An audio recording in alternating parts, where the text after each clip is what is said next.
Башку вниз опустил.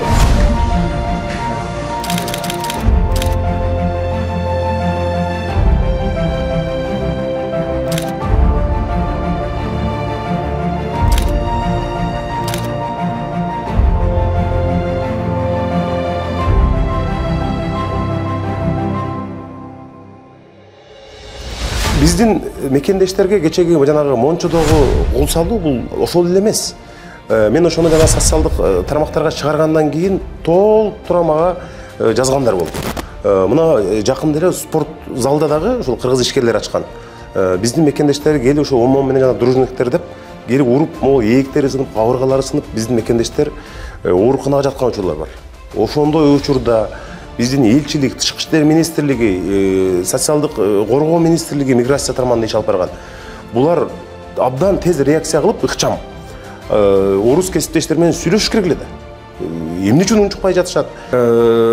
Мага ошол жактагы активист, юристтер жиберишти. Чынын айтсам, телефонум толду, бир 50-60 видео жөнөтүшүптү. Мынан карагыла, ушундай дагы болобу депчи. Анан карап мен чындыгында тура албадым да. Аябай бардык ушу кимди таанысам, ушу жетекчилердин баарына жөнөтүп чыктым. Мына караңыздар, реакция кылгыла, мындай болбойт, мындай жапайыча мамиле кантип болсун депчи.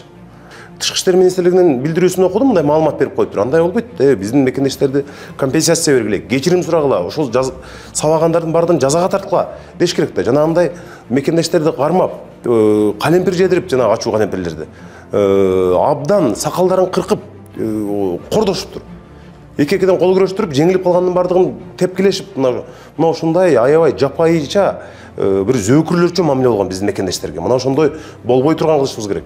Азыр 21-кылымда кантип мына ушундай жолго биздин эң стратегиялык өнөктөш, союздаш, бир Евразиясын алкагында мүчө өлкөнүн жанагындай бейбаштарын кылган бул такыр мындай акылга сыйгыс нерсе. Мына ошону биздин бийлик өкүлдөрү, Тышкы иштер министрлиги ыкчам реакция кылып, тез арада сүйлөшүп, мына орустун элчисин чакырыш керек эле, эмне үчүн? Чакырып, эмнеге мындай болуп атат деп маалыматтарды алып, мына ушуну анан жообун биз элибизге беришибиз керек. Мына биздин жарандарды урган баланча адам кармалды, кечирим сурады, жанагы Мончону, кафени, спорт залды оңдоп берди, компенсация төлөдү деп. Биздин министрлер кабинетинин тиешелүү министрлеринин жообу аябай ынанымсыз, аракеттери начар. Ошон үчүн биз азыр парламентте муну талап кылабыз.